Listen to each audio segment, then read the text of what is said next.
Pitter patter. Let's get at her. It is another episode of the Mainly Broncos podcast. And we are excited because not only do we have a terrific guest of Fanatic Dak in the building, but it is also the pilot episode where we are streaming at the Mainly Broncos YouTube channel.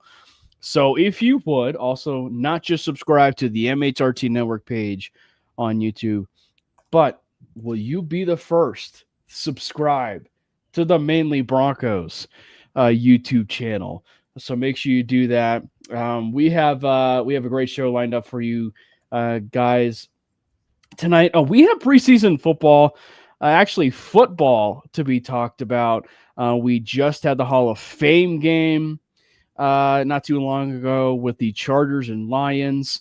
It's definitely an exciting time because obviously it isn't just the preseason for the NFL from a fan's side of things, but it's the preseason for football in general because we have college football starting up in a handful of weeks where, you know, the Miami Hurricanes will not go to a bowl game this year because of the loss of Xavier Restrepo and Cam Ward. Meanwhile, you know, Nebraska and Oregon will probably duke it out in the college football playoff. So it's an exciting time, and yes, we are definitely excited. I am excited, gents. Dak, welcome to the house. Welcome to the Mainly Broncos house. Let's go. I'm excited to be here, bro. You also do a Broncos show called Broncos Bros over there on the Orange and Blue Network. Sir, the Broncos Bros, baby.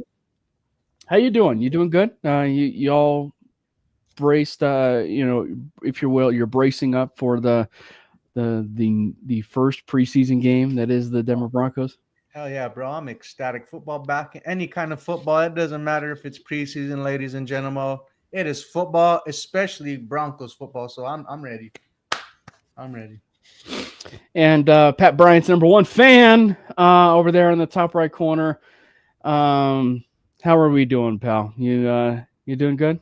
I mean, hey, it looks like there's a lot more starters that are gonna play throughout the whole league. It looks like this season and this year. So look, like even starting tomorrow, like we have a QB battle with the Colts we can look forward to and watching at least for a little bit. And then like Joe Burrow should be starting tomorrow with the rest of the starters. So like more and more starters are starting to play in the preseason because I think coaches are understanding that it's more important now. So it's not like we're watching like just anybody out there. For a few snaps we get to see some guys, but yeah, it's just I'm happy football's back. The dog days are finally over. It was almost as if everybody watched the Denver Broncos when Nathaniel Hackett was head coach, where he didn't play any of the starters, and the Broncos basically were very injury riddled. Let's just say that year. So maybe they all took a lesson from the Broncos that year and was like, you know what? We should probably play our starters. Maybe not a majority of the time, but play our starters. So yeah, it's we have an exciting show for you guys lined up today because it isn't obviously too not just the fact that we're going to be talking about the preseason that is the Denver Broncos and the 49ers, but we will be taking the official depth chart of the Denver Broncos very, very seriously. And it will be so much so that what will it take for Jordan to say, I told you so about Pat Bryant when you look at the depth chart? So that's really going to be the real question. No, we have an exciting time. What would you guys want to do first? Do you guys want to do depth chart? As we're kind of like gearing up for it, or do you guys want to just dive right in and talk about? Let's get right into the depth chart. Let's get into the thick of things right here, real quick. All right. What's up, Andy? We get to some of the comments. Big Mike is also in the house. RJ Harvey, running back 5. We'll talk about that one. Yeah. Don't get him in fantasy, ladies and gentlemen. Please don't. We got Kodiak in the house. Kodiak did a really good show with us where he did the whole like what ifs scenario. So That's pretty good.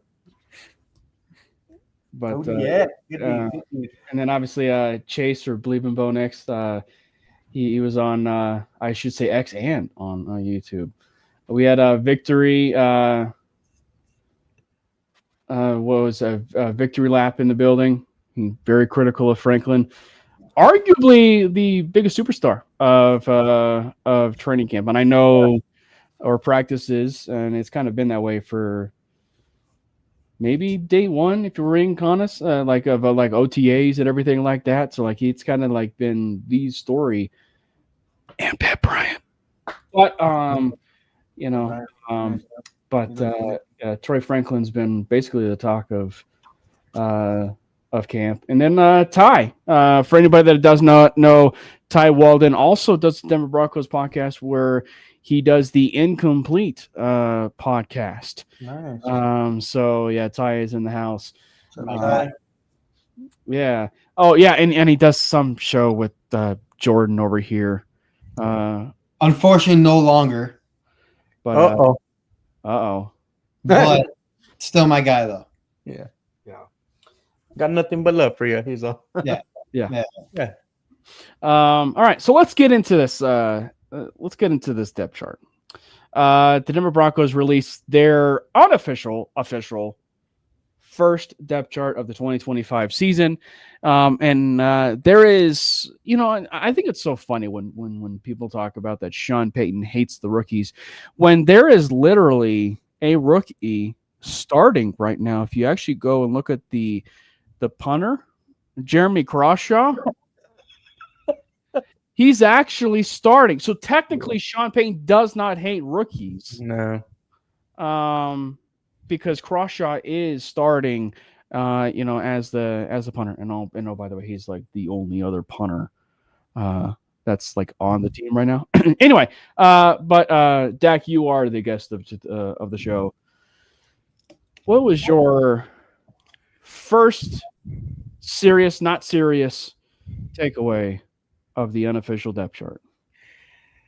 The first letters, the first word in this unofficial depth chart. It's unofficial. I'm not really worried too much about it. I'm excited that we have a depth chart to kind of look at. I mean, to kind of see where players stack a little bit against each other. But really, this is just like what do you call it? A formality, if I must say. For Sean Payton, I think Bo Nix last season was towards the end of the depth chart, so I'm not really too worried about it. But I'm excited to see some of these guys' names. I get excited just looking at that defense on paper, ladies and gentlemen, with that secondary Nick Bonito we got at the edge rusher, who's due for his extension. There's quite a bit of names that I'm excited for at the starter position, that we kind of know will be starting. What about you, Jordan? What kind of catches your eye a little bit? I mean, besides RJ Harvey being the last listed running back, again, it was awesome to see everybody that's not a Broncos fan react to this, because there's a lot of fantasy football people that are high on RJ Harvey, and I mean, watching them lose their mind was beautiful today, because you think something happened to him, but everything is going to be just fine. I wanted to see where LaVelle Bailey was going to be at. See, he's the backup to Dre Greenlaw. Again, I know this is unofficial, but I just wanted to see if Sean was going to stick him at the back of the depth chart like how he did with the rookies. I know, even though he's not a rookie, but just because I think LaVelle Bailey is going to be he's going to have an important role this season with the defense. So, yeah, I was looking for his name in particular. Then, obviously, I want to see where Troy Franklin was at. That's all we've been hearing. And you know how I feel about Troy Franklin and the development and steps he needs to take. But I mean, yeah, really not, that much. I think when you read more about what's happening in training camp, like we all know RJ Harvey has been taking the second most reps, right behind J.K. Dobbins, and he has even taken first team reps. So like the unofficial depth chart right now in Broncos country, I mean, whenever Sean Payton releases one of these things, you don't take it for what it is. So take it with a grain of salt, ladies and gentlemen, for sure. Yeah, and it's definitely one where you really do kind of like, okay, this is really unserious. Like, when you do look at some of the stuff like Jade Barron, and you look at the RJ Harvey stuff, where you're like, okay, like it's pretty obvious, like when hearing in camp about, well, one, they've been fluctuating the defensive back room to where, Barron's been getting a lot of those runs with the ones, and with Harvey, like he's been getting a lot of those runs where it's obvious who's the 1A and 1B of that running back room with RJ Harvey and, and J.K. Dobbins. But I think that it's at least interesting in a sense because they list Marvin Mims as the second wide receiver. If we're probably looking at some stuff there, so Marvin Mims was the second wide receiver that they listed, and not necessarily a guy like Devon Vele. And I will say, the Vele stuff is very interesting right now. Like, it is very interesting because he's almost like the wide receiver version of Alex Singleton to a degree. Not necessarily like like the injury label kind of thing. No, just like there's players where they're a high floor, low ceiling type of player, Gotcha. and Alex Singleton is a high floor, low ceiling, and you hear everything that's been going on about guys like Pat Bryant, who's catching passes from everybody, in that room, from Bo all the way up to Sam Ellinger, and also Troy Franklin too, right? So it's interesting. It's interesting, to see that. Is there something to be said for Devon Vele? Like, is there actually that chance? And I know Jordan's talked about this, but like, is there that chance where maybe Devon Vele's spot might necessarily be a little bit in question? Yeah. I mean, and looking at the wide receiver room, it's kind of crazy. Going into the season, you're kind of like, it's this wide receiver room's a little unproven. But now with what the rumblings that we're hearing of Troy Franklin, the progression he's made, you're looking at Pat Bryant, being taken in the third round. He was given a 5th round draft grade by many, but they're taking the right steps in progression. And now all of a sudden, does this wide receiver room go from unproven to one of the deepest and sneakily good in the NFL? You know what I mean? You kind of got to expect. I'm expecting big things now, especially out of Troy Franklin. I mean, he's surprised a lot of people, I think, because a lot of folks have kind of written off Troy Franklin, to a degree. I got to tip my cap to Sean Payton because he was right again. I feel like, giving that vote of confidence for this wide receiver room. Yeah, Jordan. Yeah, I mean, I've had my, criticism about this wide receiver room, but I would say it does have the potential of being one of the deepest in the league if the development continues with a few guys in the room. I won't sugarcoat that. Like, I'll be realistic with that. With that being said, Devon Vele has had a strange, off season, just because he did so well in minicamp and the off-season workouts, and we were hearing great things about him. And then he didn't practice for like a few days, and it was like an undisclosed injury type of deal. And then we heard that it's not serious, but usually when there's smoke, there's fire. I don't know. That whole thing is just a little. It's weird. It's weird, and I don't like it personally because I think Vele is someone that can produce at a high level for us, especially with the role he has with Sean Payton and in that offense.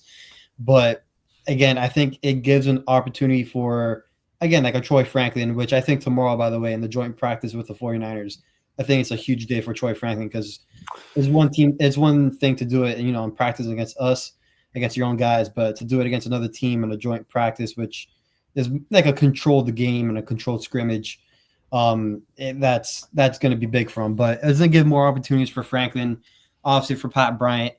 And listen, we've been hearing some good things from the undrafted wide receivers, especially Newton and Davis. So Yeah. I'm not gonna say that those guys are gonna take Vele's spot, but if this Vele ordeal is gonna continue to be a little suspicious, it's gonna again open up opportunities for someone like Davis, who is 6'4" and is fast. I know he's a little bit more of a project, but he does fit that frame of what Sean Payton wants in a receiver.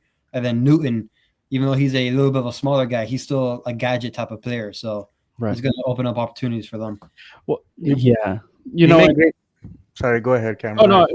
no, you're good. I was just gonna say I'm not like choosing to like read too much into the whole Vele thing, because if you did get a chance to see even Vele from the beginning part of last year, and to what we were hearing about OTAs and everything, it was pretty much the exact same type of stuff we were hearing about him last year, and so it's been interesting. It is a bit interesting to kind of hear some of the stuff and trend of where things possibly could be going.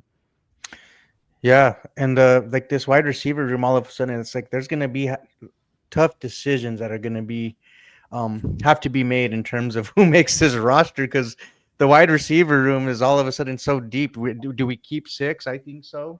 Trent Sherfield was another guy. I know he was brought in as a special teamer, but we seen on tape too how he flourishes a little bit. He can do some things in the offense. So I think we do 6 deep, but unfortunately, maybe a Vele is struggles. Maybe like Jordan alluded to, maybe a Joaquin Davis or Jerwan Newton, are lucky. And even Michael Bandy, poor dude, he's been on the practice squad for so damn long. Excuse me. But you know what I mean? Like, so it'll be interesting for sure. Yeah, Michael Bandy, or in essence, Michael Jordan Taylor Bandy is probably the way we would call him. The guy who just is the training camp darling of the wide receiver room, but is not going anywhere. Yeah, man. Yeah. Maybe this is the year. I don't know. Yeah, maybe this is the year. Other than that, there's really not a whole lot to talk about, as far as the depth chart. I mean, defense is really set in stone. I do think the wide receiver room, for the most part, as we were saying, is really set in stone. Like they're keeping 6 wide receivers, and it is set in stone. And to what Jordan was talking, what Jordan was talking about is like, do they do the unthinkable where it's going to be almost impossible for them to move on from a Joaquin Davis, or or do they keep Jawan Newton? It's going to be really interesting. And look, I don't mean to, one, pander to the Oregon Duck in the room, but two, bring up a certain conversation, that was being had even during this draft process, and just at least bring up the possibility that we are entering preseason, which means that there will be some surprise cuts. There will be some surprise releases, or maybe not some surprise releases.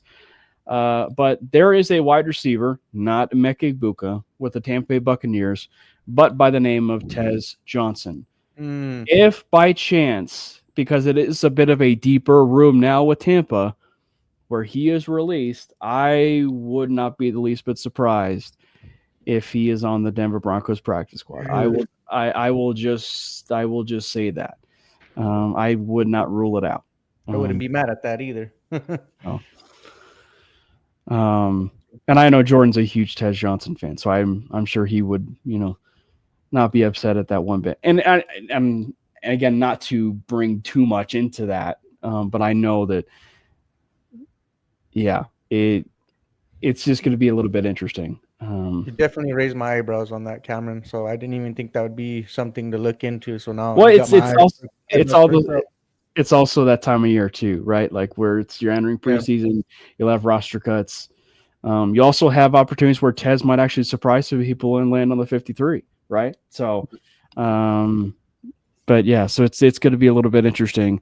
But nonetheless, it's really not all that too surprising with this depth chart. Let's go into a conversation. I believe I posted it on X, Twitter, and it is, I wouldn't say it's positive from, the Broncos were able to get some really good draft capital out of it.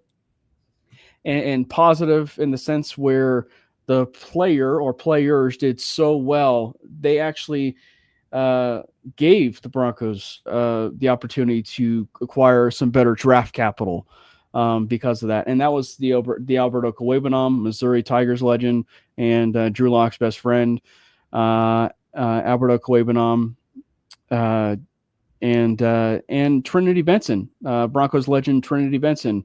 Had the same thing. Trinity Benson obviously was a little bit different because he spent a couple preseasons being like the guy, if you will, in terms of showing out and performing really well, and then decided to move on and trade him to the Lions. And interestingly enough, it didn't really pan out with the Lions. And same thing with Okowebanam. And I think Okowebanam is with the Raiders right now in their training camp. So to ask you guys and to put it on you guys, who could be the Albert Okowebanam or the Trinity Benson of this team? And I'm not necessarily asking like who's an offensive player like a tight end wide receiver. That's not what I'm asking. Just who is that player that is going to probably raise up their entire stock and probably get us some draft capital in return.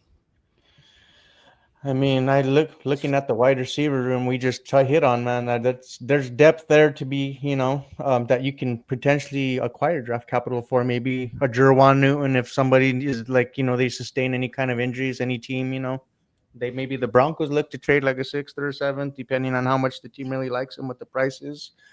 Or Joaquin Davis, or maybe one of our other guys. Do you think Vele could be that? We'll find out. I don't think so. But, I mean, just based off what we talked about, that has to it makes you wonder. Be a discussion, So that's kind of the guys that I'm thinking about, the wide receiver room, kind of some of those players. I'm going to go with Estime. I think they're going to feed him the rock in the preseason once all these starters are out.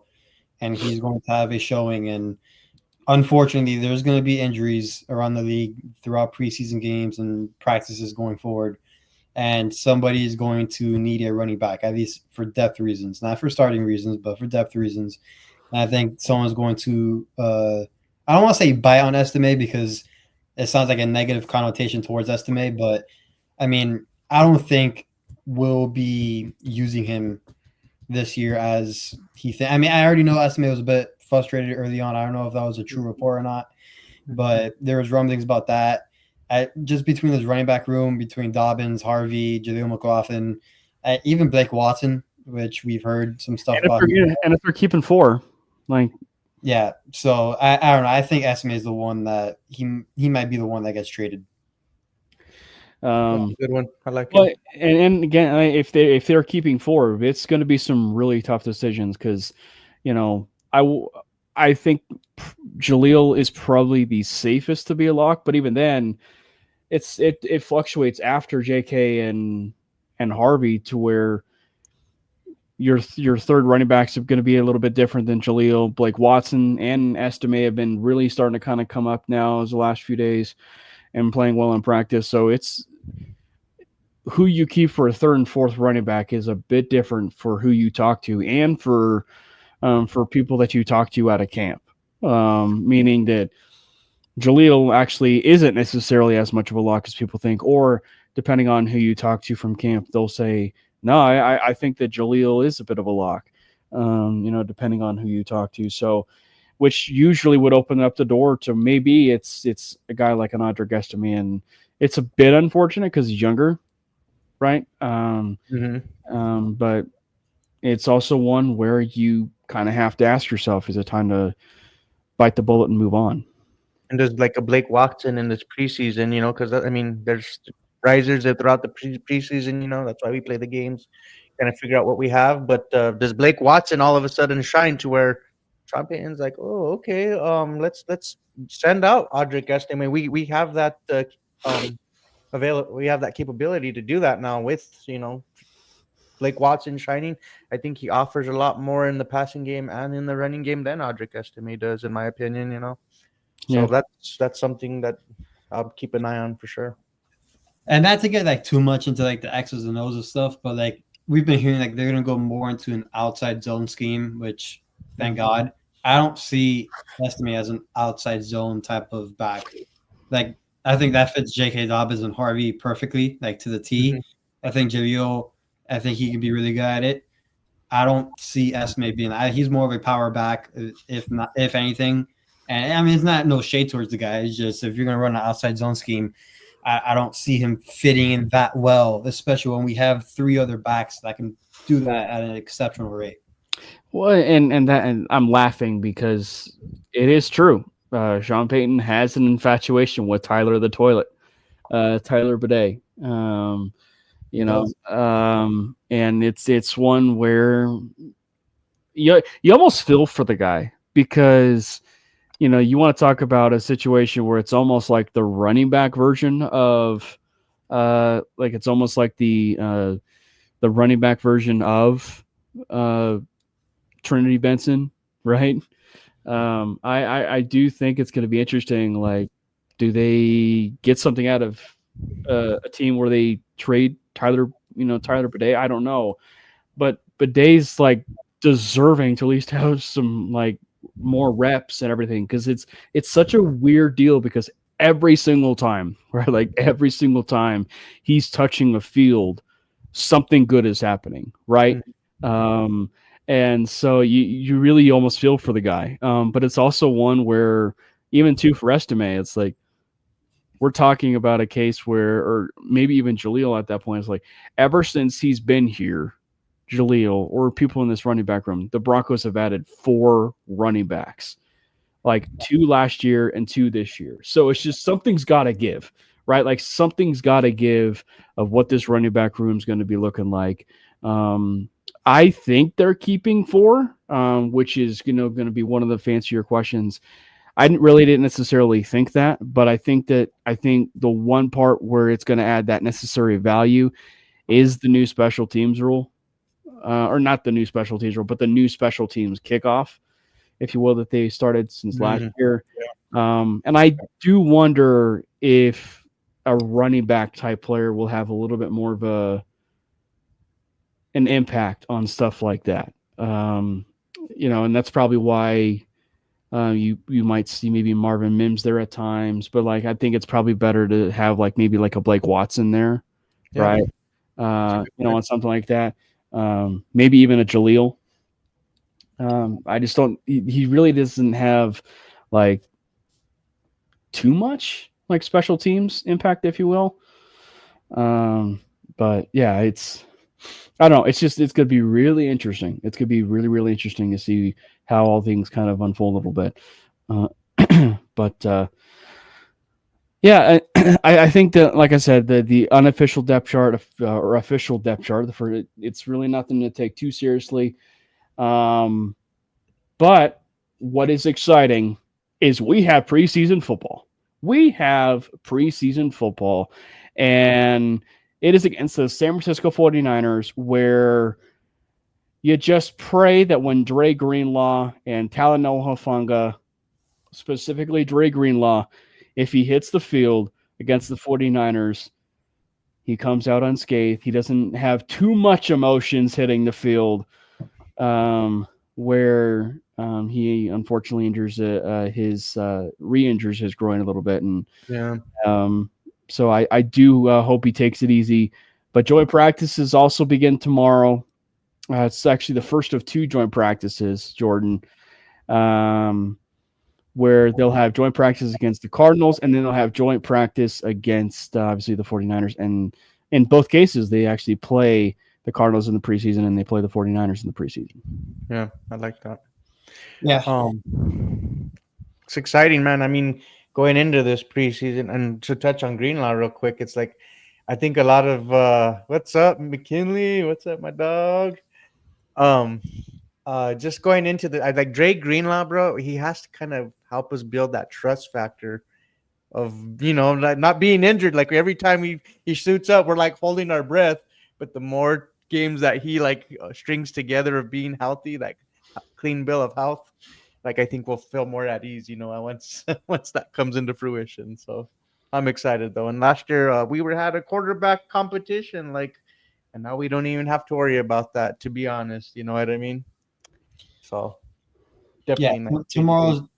tomorrow's joint practice. I don't know how much run he'll get Yeah. in the joint practice because I mean that those are usually more physical than games because you usually get your ones out there and they kind of go at it for a bit. But I don't know. It will be very interesting to hear and read all the things that come out tomorrow with like mostly guys with like Greenlaw. I highly doubt Vele will be practicing, or maybe he does for a little bit. I have no idea. I would like to see how they monitor Hufanga. I know he hasn't dealt with anything, but he does have that injury history. But again, I think being under Bo Lowry and his program helps a ton. So that is a factor to keep in mind. But yeah, tomorrow is very interesting on multiple fronts. How about some Evan Ingram and Fred Warner? If they do match up, that'd be exciting. That'd be exciting. I guess probably videos for tomorrow. Yes, please. We need. Oh, and oh, by the way, because it's the 49ers, can we have some good reporting, please? Like, look, I have a little bit of a rough go in knowing the fact that when they did report the Greenlaw injury, it's like they reported it in the sense of like, oh, he's missing the entire season. Oh, man. Yes, my heart dropped. And then like an hour later, of Broncos country being in a frenzy, it gets dropped and no, he's not going to miss much time. So yes, I'm just saying, like, if the 49ers in particular and their media team are dropping like, if you will, a stream of the Broncos scrimmage to a certain degree, like when the Cowboys did it, right? When the Cowboys did it with the Broncos, which obviously for anybody that does not remember that was the famous Draymond Jones and I believe it was the Dallas Cowboys offensive line incident. But like, if they could just give us something, that is a stream of the, of the joint practice, I think would be very beneficial. I mean, the Patriots and the Commanders live stream theirs today. Oh, so that was an interesting move as well. I like it. The one thing you do know that won't be streamed is when the Broncos and the Cardinals have their joint practice. Just knowing the fact that it's actually at Dove Valley, right? Like they're doing it at the Dove Valley. Place. So yeah, you know that one's not being streamed. Yeah, man, that's gonna be exciting tomorrow for the joint practices. So and with it being joint practice, by the way, for people that are in the chat, and for Dak and Jordan, what is the over/under for fights with joint practice? Are we talking 1.5? We talk, yeah. Should we set it about like 1.5? I think that's fair. And how many helmets will be thrown? Oh, man, I don't know. That's a tough. 1.5 is a really good number. I would say though, if there's any fight, it's for sure our defense. Oh, 1,000%. Making a statement. For sure, Jonathan Cooper, Nick Benito, Grant Greenlaw's in there. Hufanga probably killed somebody in the making. For sure, those people. We don't want to go on death row before the season starts. Come on now, what are we doing here, bro? Yeah, so it for sure be our defense that will be in the fight. Oh god. Well, I would not be surprised if it's somewhat the offensive line because Miners steamrolled somebody and they did not take lightly to that, So does Garrett Bowles hold somebody too tight? I don't know. Garrett Bowles can rip somebody's jersey off of the hole. Yeah, dude. And for what we know about Clay Webb, watch your Powerade bottles. Oh, that's all. I forgot we do have a menace on our team. But it's funny you mentioned about Miners because I could totally see a case where it's like someone of the because I also feel like it's always the offensive line. Dude, I'm not messing with the Niners you know, last year at all. Cause Yeah, but our defensive line. He lives trees, bro. Our defensive line with like DJ Jones, Malcolm Roach is talking all shit, and then you got Benito and Cooper doing. Not to mention Bowles too. Yeah, we got dogs. We got dogs, man. I don't know if I want to pick a fight with the Broncos. Niners have no slouches too on their team, so I don't know. Man. It'd be crazy. Yeah. So I think it's gonna be interesting. You know, from the Broncos side of things, and one thing actually I wanted to do was maybe let's go a little bit behind the scenes and let's talk about this opponent, because the 49ers are really in a curious spot, because they moved on from Debo, and the wide receiver room for all intents and purposes is not the same. Like, it is not the same as it once was. Like, it was a rather deep room. You know what I mean? Like, it was a rather deep room. And now, I mean, you have Juwan Jennings and, and they have, Brandon Ayuk, but the Brandon Ayuk situation's still not going away after a year. And they have Ricky Pearsall. Great player. The prospects of him playing really well is still there. Like, it is one, though, where it's like, wow, like almost like to a certain degree, like how much the mighty have fallen to a certain degree. Yeah. And that's something that like the Broncos looked towards, like us as fans, we were looking at the Niners like, oh, let's, we can match up, like not match up, like the culture, I think was looking like the Broncos were comparing, if we can be something like that. And now they've taken a step back. It's really interesting to me, man. And now poaching two of their vocal leaders on the defensive side now, man. So it's pretty crazy how the tides have turned in San Francisco for sure. And that's that Juwan Jennings not even playing because he's hurt. Right. So, I mean, you got Ayuk, you got Pearsall. I think Jacob Cronin is also out, or Jacob Going is also out, I think, for them. They're I think St. Brown's brother, though. Amara St. Brown's brother's with them. Who they just signed? Oh, yeah. Name is St. Brown, huh? They signed Andy Isabella, then they cut him, and then they brought in St. Brown. And I think they also just signed Robbie Anderson or Robbie Chosen, whatever his name is. Wow. Chosen. He chose is what his name is. Yeah, so that wide receiver room is interesting, and at least for tomorrow's joint practice, I mean, if we don't hear that our secondary absolutely ate them up alive, then I don't know. I mean, again, I'm not going to overreact to a joint practice, but still, the Niners wide receivers are going to struggle mightily versus that secondary tomorrow.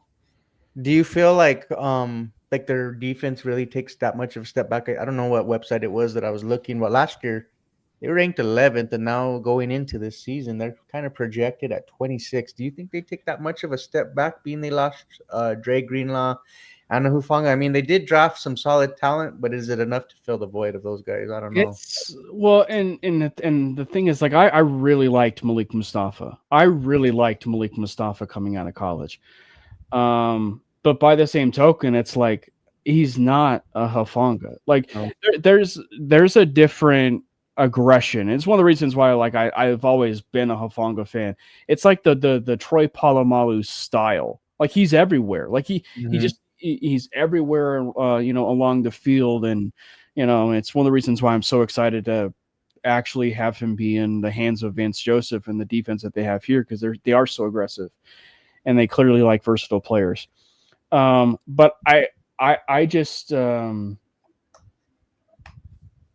I do wonder, like, what just overall, like, what the team is going to be like for this 49ers defense, just because it's like the defense does take it. And it was pretty obvious they didn't need to pay Brock Purdy, and it's also clear they're kind of paying the ramifications of that.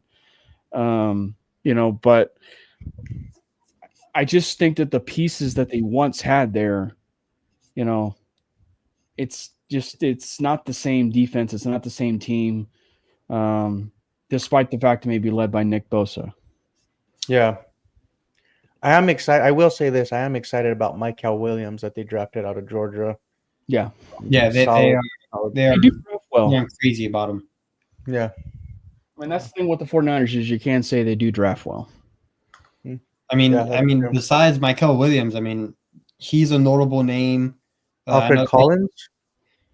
yeah, I mean, just talking about like notable names in general. Just Oh like yeah. we hear like guys about like Nick Bosa. I mean, obviously Yeah. Michael Williams is a first rounder. I know they just got Bryce Huff, but he has somewhat of a name. Yeah. Alfred Collins, Forgot even though about he that might be a trade they backup. made. That's right, Alfred Collins. Fred Andy's got Walker, obviously staple, but then their corner is very, very suspect. I mean, I know they have Eli Apple now, which makes it even more suspect. And then I also have to shout out my guy, Jonathan Garvin, on the defensive end. I know he's back there, but yeah, it's just not the typical 49ers defense that we're accustomed to. Yeah, that's right. Man. Andy's guy, Alfred Collins. That's right. Yeah, so it's going to be interesting. Obviously, now from the Broncos side of things, I know we just touched a little bit about the depth chart going into this preseason game. Dak, what are you looking for? To come out of this game, because that's the other part of this too. It's the first preseason game, right? And preseason in general. So we're not to get too heavily invested, or overreactionary about the fact that it's the first preseason game. But what are you looking out for with this first preseason game? I should probably say aside from health and no injuries. I really just want to see like an efficient offense on the field, and I know we've gotten a lot. I'm kind of tired of the slow starts with this Broncos offense every time we start a game. I know this is preseason. I'm not sure how much run we'll get with the starters, but while we're on the field, I do want to see if we can run the ball, be efficient. Average like 4.5 yards per carry. Is that okay? I mean, because Bo Nix was our leading rusher for some of the games, so can we prove that we've upgraded this running game in terms of the offensive line, the changing the scheme, and also with the talent that we've added to this room in J.K. Dobbins and RJ Harvey. So I want to just see an offensive offense, and then you turn the other coin to the defense, and does Laval Bailey? I'm excited to see him as a name. He made noise last preseason, and got that pick six and against Arizona, that we were excited for. Then he was kind of forgotten, and now he's turning heads again. Here we are, preseason again, ladies and gentlemen, and it's like I would like to see him, be like, hey, I'm here. Y'all forgot about me. I'm here out here doing my thing. He has great instincts, in the pass coverage or what have you. So I'm excited to see him as a name to be like, okay, Broncos fans. I know we're a little worried about the injury bug. I know we don't want to touch on that really too much, but like it's like talking about a no-hitter. We don't want to jinx it. Yeah. No, for sure. So that's what I want to see coming out of this game. Yeah. I mean, what I want to see just coming out of tomorrow out of joint practice, I want to hear that our receivers did exceptionally well. Just with you and receivers, I should have probably just gave some sort of clarification for you specifically. I have to. He loves the wide receivers. Hey, listen, we have corners on the Niners roster, and I mean no disrespect to any of these guys, but I mean we got Renardo Green, who's questionable already, Lenore, who's already questionable already. The nickel spot is Upton Stout, and then their backups. I mean, our receivers. If I don't hear good things about them, you'll be disappointed. I'm very, very disappointed. Okay. So that's the thing. And I'm glad we at least briefly touched on the Niners. Let's just in talking about the wide receiving core, and I know it's the fact about like how the mighty have fallen. Would we overreact? If Franklin, if Sutton, if all our wide receivers or half of them or 3/4 of them are cooking the defensive backs of the 49ers, do we get happy about that? Or is it just one where it's like, oh, wow, this is just a case where they're burning, players of the San Francisco 49ers defense, which is not necessarily, as deep or as top heavy as it once was? It's a little bit of both. Because at the end of the day, these are professional athletes, but you do expect these guys to handle their business tomorrow during practice. Because again, for the last few years, we have not been taking care of some matchups that usually are favored towards our side. Now it's kind of leading towards the way with all the momentum that we have that and pertains to this matchup or game or whatever or what have you. If we are supposed to win that matchup, it looks like now we are winning that matchup. Because again, years prior, we'll be favored in the wide receiver department against the other secondary, yet we shit the bed. So again, I think tomorrow is another day that it's a reassuring day tomorrow. If the wide receivers do what they're supposed to do, it's a little bit more reassurance heading into the first preseason game and then going on. I like it. Yeah. Gives you that validation and that vote of confidence for sure. I mean, the wide receivers already as it is are giving some of our corners fits, even though we know how lethal our corners are. But yeah, man, I'd be hyped to just hear our guys just giving the Niners the business. Yeah.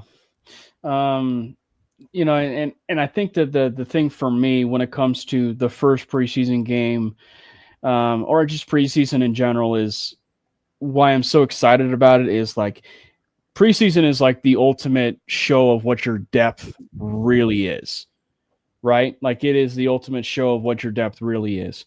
And if the Broncos really are in the business of wanting to keep possibly anywhere between 8 to 10 offensive linemen, right? Like let's get a chance to see what those guys are worth, are worth right now, right? Like Frank Crum, it's pretty clear they still like Frank Crum. Xavier Truss is a guy that I'm excited about, right? So like, was that offensive line room going to look like? Obviously, Alex Palczewski is going to be on the team, but what is that development going to end up being like? Right after McGlinchey or. I know Andy's actually talked about this in conversation, but there's possibly some chance where Palczewski could play some left guard. So like if they moved off from Ben Powers, you could slide in Palczewski over there at left guard. So like it's going to be really interesting, just as far as like the offensive line, because and Jordan and I have had the conversation. And stuff too, but it's like I feel much better about the swing tackle and just offensive line depth now, in terms of like this year than I have in the past, and maybe it's just because like all the different bodies and the new bodies that they've just added into the room. So, what is the ultimate test of their depth? I guess is kind of the thing for me there. I have a question when it comes to depth. Like, how do you guys really feel about the defensive line depth? Like, you guys. Aside from Zach Allen, Malcolm Roach, like the guys behind them, what is your how do you feel in terms of rating between a 1 to a 10 for the confidence in that depth? I mean, so we got like a Jordan Miller, Jordan Jackson, Wazirike. I know Savion Jones is considered a guy that I'd be okay with. Very, very excited to see how he pans out. I know Matt Henningsen, I think, is still with us. Got name. So, yeah, the depth isn't bad. I think the depth is more strong in the outside linebacker room. I mean, because that room is absolutely ridiculously loaded with Tillman, Quay Robinson, Jonah Ellis. Jonah Ellis. I mean, we can go on and on, but even some Farmer's a guy that I saw came up on the timeline. Yeah, exactly. So, like, that room is a lot more deep, at least in my opinion. But I think the defensive line, has some good depth to it. I hope Wazirike really pans out. Like, you know what I mean? I know the year before he had his suspension last year was like his first year kind of coming back from his suspension. Now let's see what he does in this preseason, right? Do I have that right? I think I do. I'm sure he's betting on it. Yeah. Yeah. Betting on himself, huh? Yep. Or I should say, we're betting on it too. Yeah. We're betting on it. Yeah.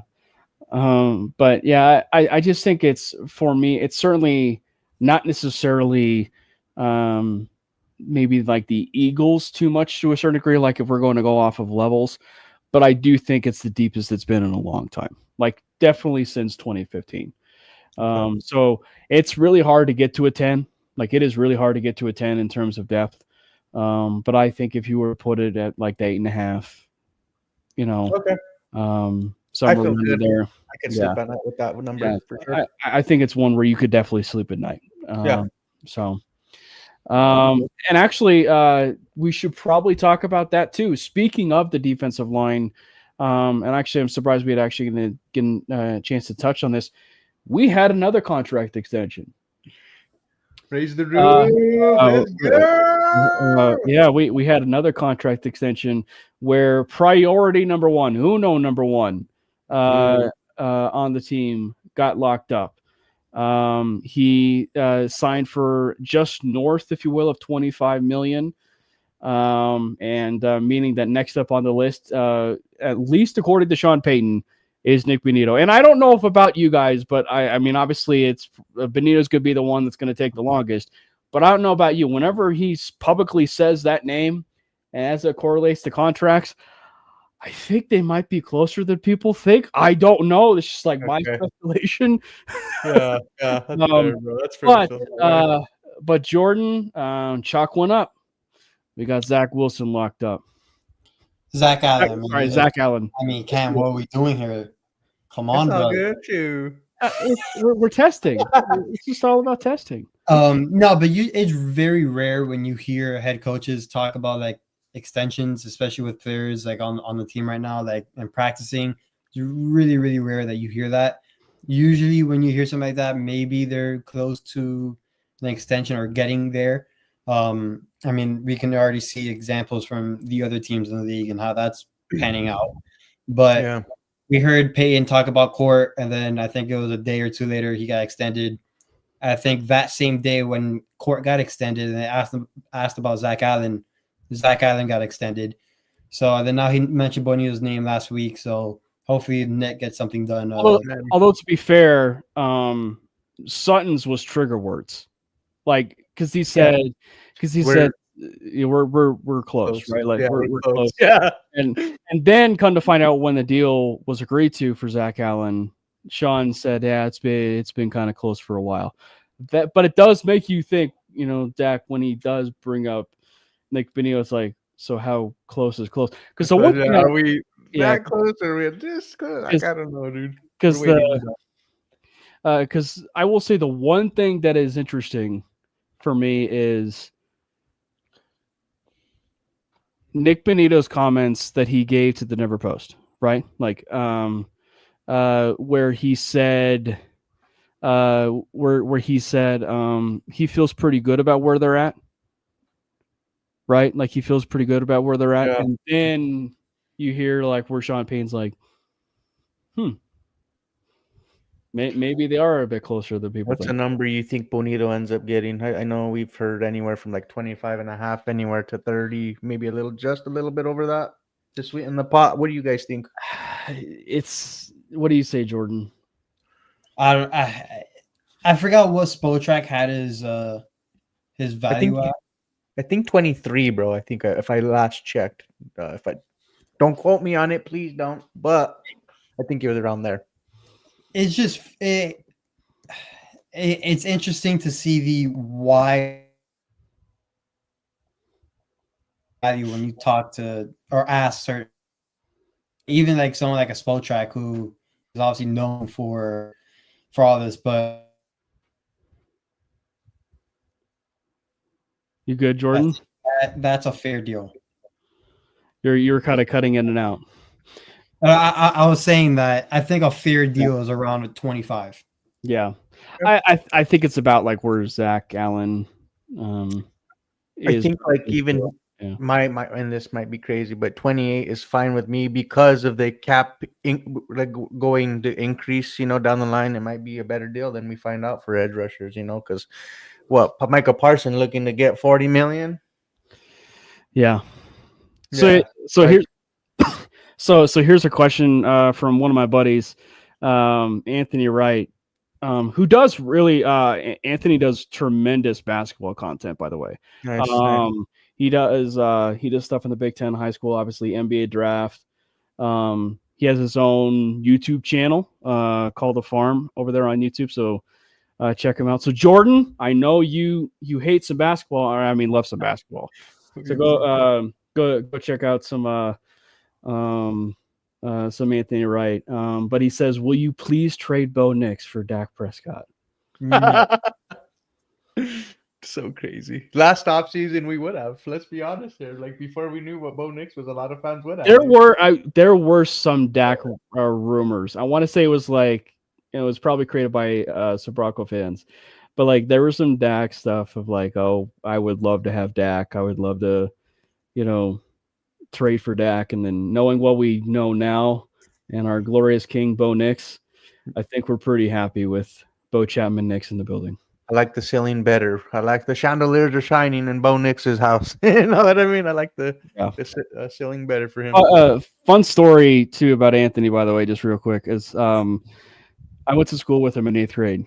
And then he and I just kind of kept up, over the years and everything. And then we tried for the longest time to get him to play basketball for us, and he was an AAU guy in 8th grade. And so we tried our darndest to like let him play basketball for us, and just the coaching staff and everything, like our basketball coach just would never go through with it. Smart decision, but you just know us kids know the fact of how good he was and everything. But love Anthony. Go check him out. He does the farm over there on YouTube. Again, really, really good basketball content. That's awesome. Yeah.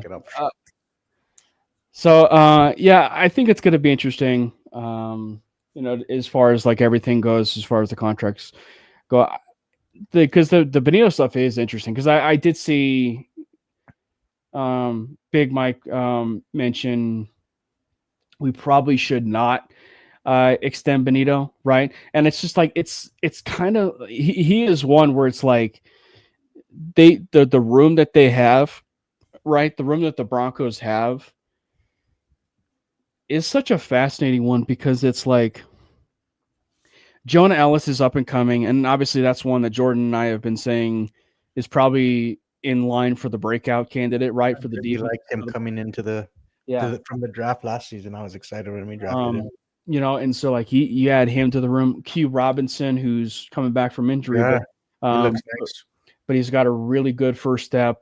Dondrea Tillman added, 4.5, 5 sacks, as far as, the room. I really do think that it's going to be really interesting, because like, let's just hypothetically and the what ifs and everything. But like, if Jonah Ellis really takes that step forward, there's a window where you're saying, let's not extend Nick Benito. And maybe at the point of maybe we're having a conversation of the rare thinking of, we'll tag him, but instead of the franchise tag, we will transition tag him. And then you're having a conversation of, okay, we're going to trade him to so-and-so and see if we can get some draft capital and some cap relief, if you will. Yeah. But he's really the only one that you could probably have a conversation like that for. And it's really tricky too. Like, it's a tricky situation, because it's like there's that notion of Big Mike brings up, but like, what if freaking Nick Bonito just even has that much more of a step in his progression this season, And then you're like, oh shit, I should have paid him when he was at 25 million or whatever the number is, and now he's like almost closer to the higher end of 30 million, So I don't know. I mean, I'm pretty high on Bonito and getting the deal done right away for me. Why wait, kind of thing. Yeah. But I think if you get Benito under 25, I think you can sign John Franklin Myers. His market value on Spotrac is 8 a year, which would be the lowest I go. I mean, that's more than a steal. And check this out. And Jordan, honestly, bro, like for me, like for John Franklin Myers, I would honestly look at giving him a contract of 3 years, 45 million, maybe not 3 years, but like 15 million annual average, the same kind of contract annually as the Zach Allen signed Yeah. originally when he was at the Broncos. And I think that'd be a fair market for him, bro, to bring him in Well, on that you number. know, and the thing is too, it's like it really isn't so much the average per year, and it really never has been about that for me. Yeah. Okay. It's always been about like the guarantees and how much it gets Yeah, spread out over time. right. So it's just it's one where it's like maybe they do give Benito 30 a year, but like let's just say they do almost a team friendly ish deal like Sutton, but like where they do a bit less APY, but they really do heavy guarantees. I wouldn't be opposed for that, but I think that with the way that Sutton did his deal, which was pretty team friendly, I think it's pretty obvious it was to get guys like Benito done and Allen done to where maybe we touched the number of 30 million a year, right? Because you know that the thing that's just curious is Hendrickson's whether it's with it's with the Bengals or not, right? Whether it's with the Bengals or not, he's getting 30 or more, probably 35. Okay. And Parsons is going to be getting 40 and north of 40. Yeah. So and that's probably the other remembrance too is market is market, right? Like market is market. True. It's going to be dictating it, and everything too. That's a good point. But I don't know. I think it gets done. But I also, understand some of the reservations. But I will say, I think it's a bit wrong on some of the comments to say that he's a bit overrated, right? Like I think that I think it's when we're having the conversation back streak, bro. Damn, like. But like the thing is, like for me, if I'm having a conversation of someone who's overrated, that's probably some player that is actually in probably week 6 to 8 is when we're having the conversations to someone who's overrated, not someone who's actually kind of shown that he's gotten better year after year after year. And that's been and that's been the case for Benito as of right now. He's gotten better year after year after year, Jordan. And it's one where it's like, yeah, I mean, some of the statistics that are out there prove that there were coverage sacks and stuff like that. But I think we have this conversation in the PO chat, Jordan. It's like, what do you want him to do? Do you not want him to sack the quarterback in coverage sack situations, or do you want to make it be like a training camp situation where he's running to the quarterback and all of a sudden he taps the guy on the butt, just saying, like, I'm not going to sack you, but I'll touch it and let you know that I'm here.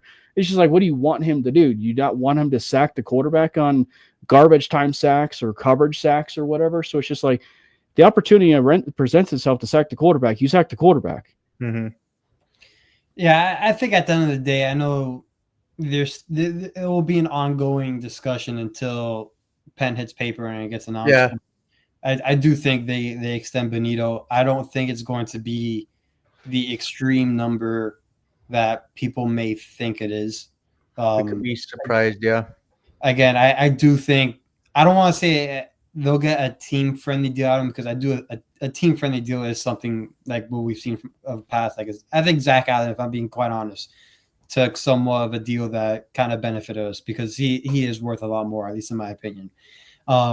But I think Benito takes what his market value is at Spelltrack, if I'm being quite honest. I don't see him getting up to 30 or more. I really don't. I think the max he'll go, and again, this is just my opinion, I could be totally wrong, is 28. Yeah. And Karlaftis that just got extended with Chiefs. I'm not sure on the number, but that would have been probably a good gauge to give the fans, right? The Karlaftis just got extended with the. What was the Karlaftis deal? I think it was 90 million.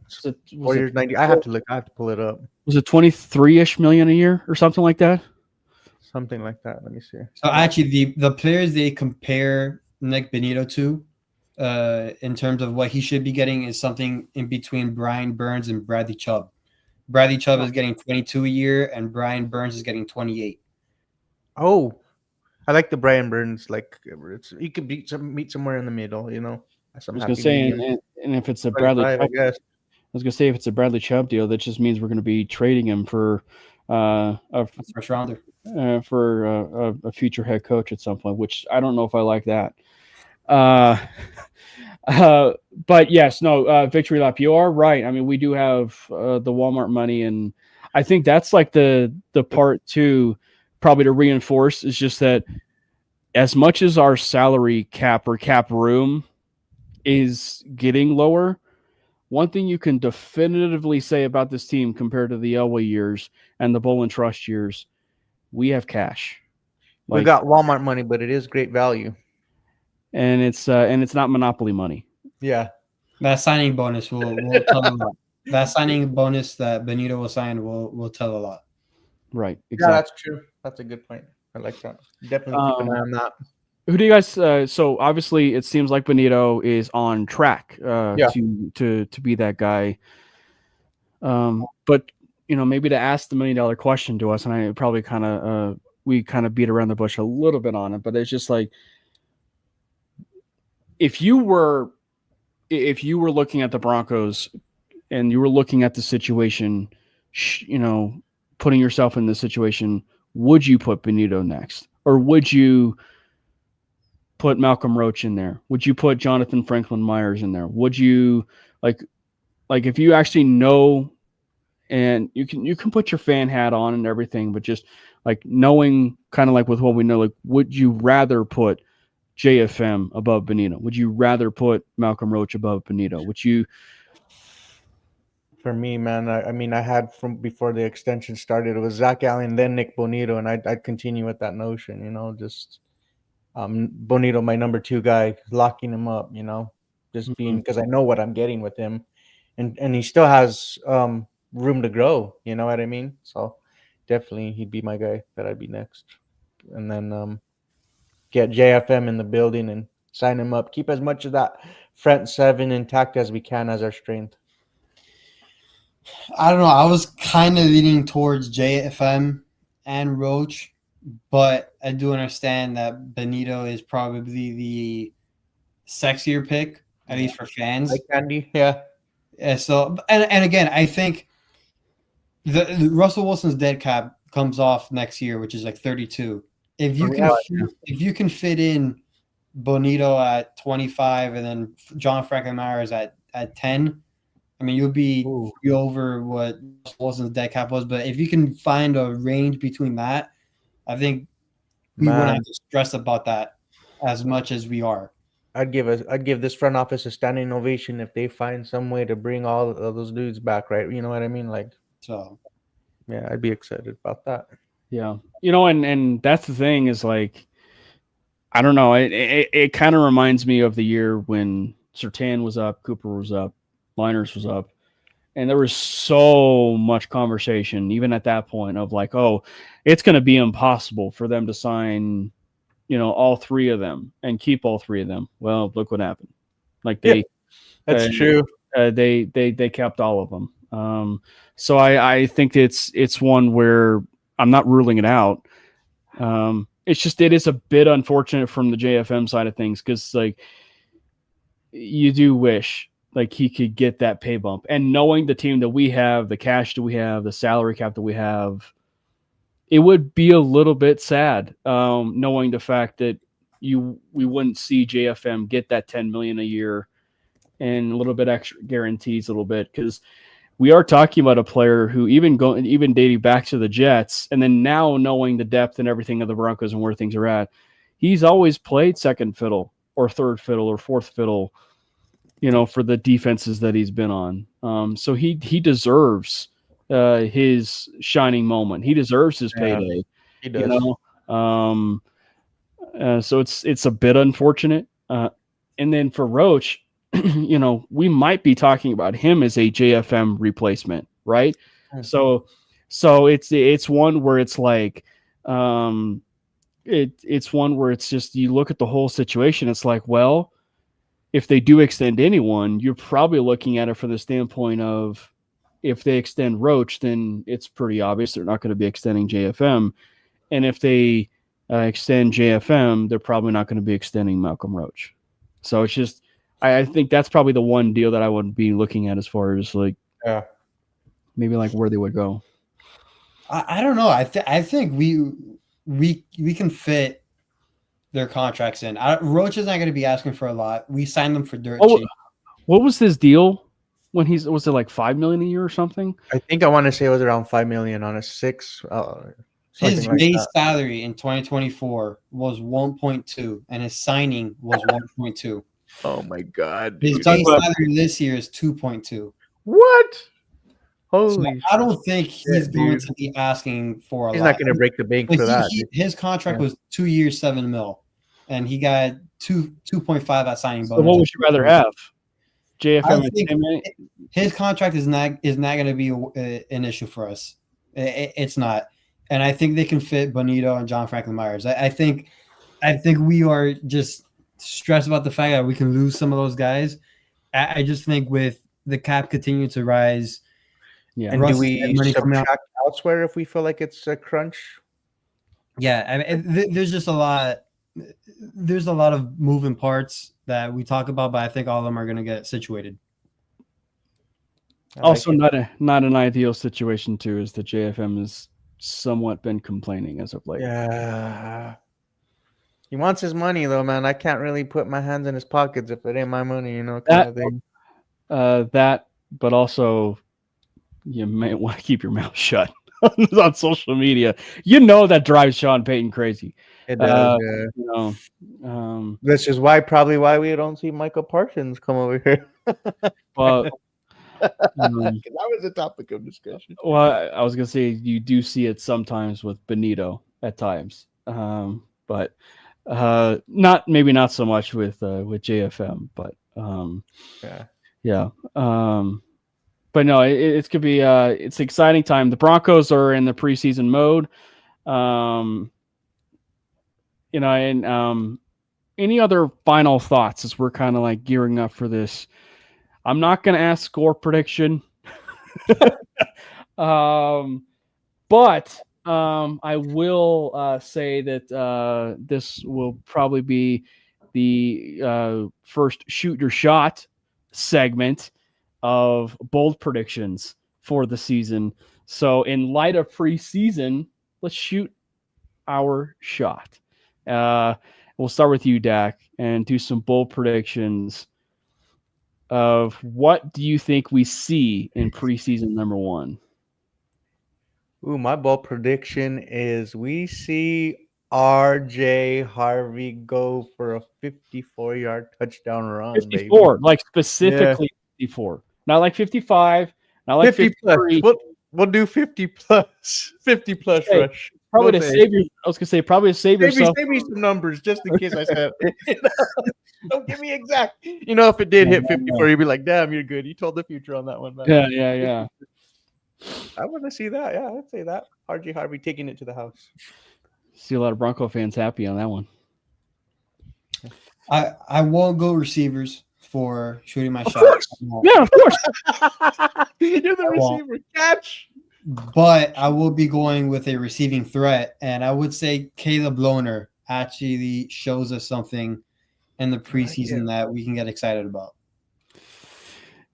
Nice. Caleb Lohner is making the 53, by the way, people. Yeah. He is making the 53.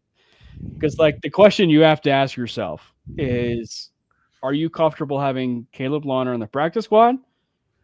Are you comfortable having Caleb Lohner in the 53? I am not comfortable having Caleb Lohner on the practice squad because you know that there will be a team that is going to be poaching him the moment that he's on the practice squad. So he's going to be on the team. He'll be on the 53. And I think at the very max this year, he will have 4 touchdowns. Wow. Max. 4 catches, 4 touchdowns, and one of them will be on Sauce Gardner. Oh! London Bridges, baby. Could you imagine? Yeah. Caleb Lohner catches a touchdown on Sauce Gardner. Oh, bro. He can box his ass out, kind of thing. Bring it in. Yep. But no, I like that prediction. I will say, and I think that this will be and the thing is too is like this will be the first football action, like true football action for Lawner. Because like at Texas Tech, he was just used as a red zone threat, right? Like, so this will be his true like testament of like where he's at, like in both like his route running, his athleticism, and everything. So I'm all for that because anything to the point where they could possibly move on from Lucas Kroll, who's had a really rough training camp. I think would probably be for the best. And yes, Caleb did go to Utah. For anybody that does not know, the Denver Broncos have a man crush for Utah players. That's it's the university for sure for Denver to get players from. Oregon, Texas, Utah. What else? What other? Yeah.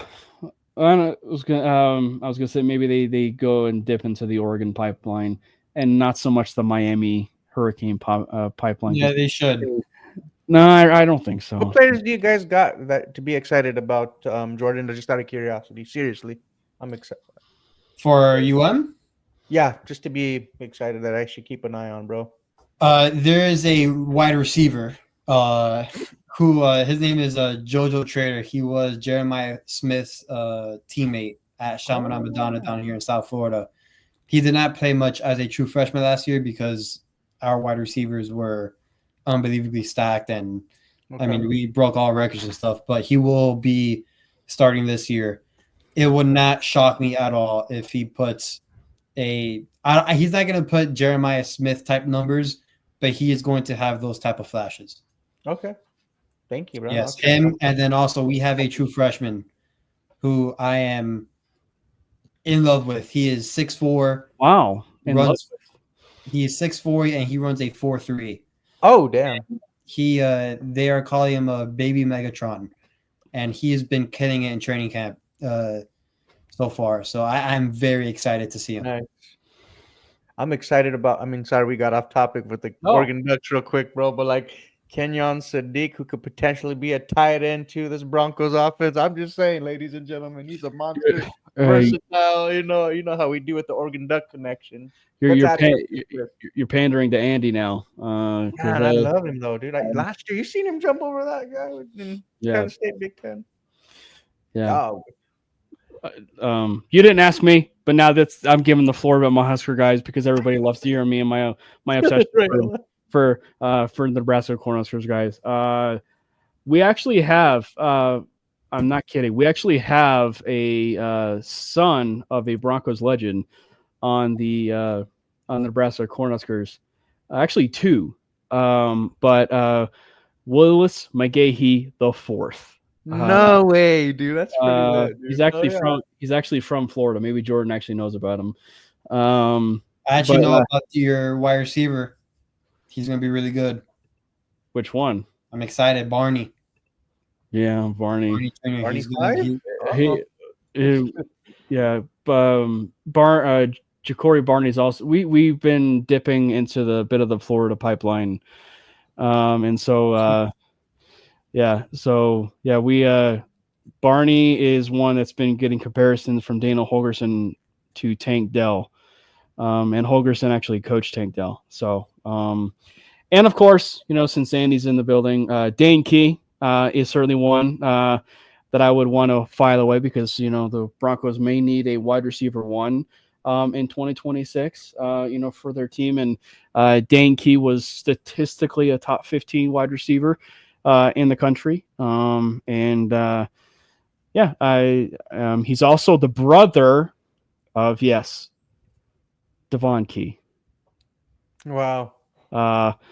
And then also we have Neil Smith's son, Keelan Smith, is one of our wide receivers. Anyway, exciting.